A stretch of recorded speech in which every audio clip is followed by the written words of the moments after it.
आप सभी को प्रणाम करता हूँ। वड़क्कम। अन्ना जी मुस्कुरा रही है, अभी मुझसे कह रही थी, बोले बहुत मायूस दिख रहे हो, बात क्या है? मैंने कहा मैडम बहुत दूर से यात्रा करके आया हूँ, अच्छा नहीं लग रहा। तो अन्ना जी एकदम करीब आके बैठ गई, बोले अब कैसे लग रहा? मैंने कहा अन्ना जी आप मेरे करीब आके बैठी तो मुझे ऐसे लगा जैसे कश्मीर खुद चल के केरल के पास आ गया। चार पंक्तियां पढ़ रहा हूँ कि 8-10 बैल मिलकर अंग्रेजी फिल्मों के पोस्टर खा रहे थे।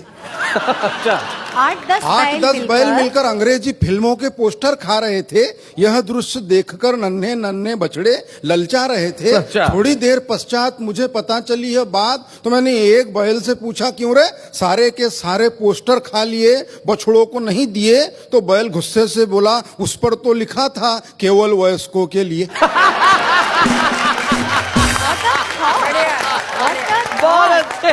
भले ही मैं मद्रासी हूँ, मगर एक सच्ची बात बताता हूँ शैलेश भैया जी। एक दिन कुछ हिंदी के अधिकारी हमारे घर आए, माता पिता जी से कहा, बोले हिंदी में आपका योगदान चाहिए। अब वो दोनों मद्रासी, उनको हिंदी आती नहीं, उन्होंने मुझे सामने कर दिया, बोले इसको लेके जाइए। चार पंक्तियां पढ़ रहा हूँ कि मित्र की असफल शादी के बाद जब सफल तलाक हुआ। वाह, सफल शादी के बाद जब मित्र की असफल शादी के बाद जब सफल तलाक हुआ, तब तलाक के दस्तावेज पे दस्तखत के लिए मित्र के पत्नी ने पुराने संबंधों को याद करके थोड़ी सी हिम्मत करके मित्र से पूछा आपके पास पेन है क्या? हाँ। मित्र बिगड़ते हुए बोला बिछड़ते हुए भी तुमने किन शब्दों को छुआ है, अब पेन की क्या कमी है, सारा पेन तो तुम्हारा ही दिया हुआ है। अच्छा है, बहुत अच्छा है। रोहिन भाई साहब, मेरे पिताजी, मेरे दादाजी, मेरे बड़े भाई सभी पुलिस विभाग में हैं। हमारे खानदान में कोई कवि नहीं शैलेश भाई जी, सिर्फ मैं अकेला ही कवि हूँ। कभी कभी तो मेरे पिताजी मुझे गौर से देखते, आखिर गलती हुई कहाँ। एक दिन मुझसे कह रहे थे, बोले बेटा कवि सम्मेलन तो रात में रहते, दिन में पुलिस की नौकरी कर ले। मैंने कहा ठीक है। मैं पुलिस के भर्ती में गया तो कमिश्नर साहब ने मुझे ऊपर से नीचे तक देखा और बोले क्यों रे मनोज, तेरे हाथ अगरबत्ती, पैर मोमबत्ती, फिर भी होना है पुलिस में भर्ती? तो मैंने कमिश्नर साहब से कहा, मैंने कहा साहब मेरा सिर्फ इतना है कहना, मैं तो ये बताने आया था कि मेरे भरोसे पे मत रहना। कमिश्नर साहब मुस्कुराए, एक कांस्टेबल को बुलाए, उसके हाथ से टेप लिया, मेरे छाती से लगाया, बोले मनोज मद्रासी छाती फुलाओ। मैंने अपनी छाती फुलाई, बोले बताओ देश के लिए क्या कर सकते हो? मैंने कहा कमिश्नर साहब अपने देश के लिए अपने खून की आखिरी बूंद तक दे सकता हूं।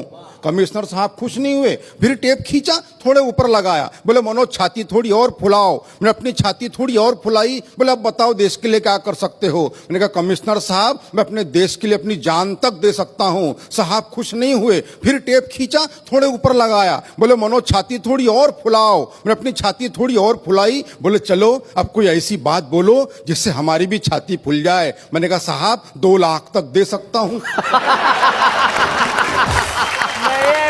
बहुत अच्छे। मगर मैं सच्ची बात बताता हूँ, मैं पुलिस में भर्ती तो नहीं हुआ, मगर जब कोई पिताजी रात में गश्त पे जाते मैं उनके साथ जाता हूँ, वहां से मैंने हाथ से उठा के लाया आनंद ले कि रात में गश्त के दौरान रास्ते में सो रहे कुत्ते को पुलिस वाले ने डंडे से मारा। कुत्ते ने गुर्रा के देखा और चुप हो गया बेचारा। मैंने कुत्ते से कहा अरे पुलिस वाले ने तुझे डंडे से मारा, क्या तेरे मन में उसे काटने के भाव नहीं जगे? कुत्ता बोला जगे, मगर पुलिस वाले के मुंह कौन लगे। जैसे ही पुलिस की जीप बड़ी आगे, 2 चोर आ रहे थे भागे भागे। पुलिस वालों ने चोरों को पकड़ा, अपना हाथ दिखाया तगड़ा। थोड़ी देर बाद दोनों चोर मुस्कुराते हुए जाने लगे तो मैंने चोरों से कहा बेवकूफो शर्म करो थोड़ा, चोरी करने के बावजूद पुलिस वालों ने तुमको छोड़ा। तो एक चोर बोला ऐसे ही थोड़ी छोड़ा, कुछ हमने छोड़ा तब कहीं जाके छोड़ा। बहुत अच्छा, बहुत बढ़िया, बहुत अच्छा। ये छोड़ा छोड़ी का दौर चलता रहेगा। हाँ। मैं 2 पंक्तियां पढ़ता हूं कि विषय था अपने विचार कम शब्दों में किस तरह बोले। इस विषय पर एक विचारक स्वयं 2 घंटे तक बोले।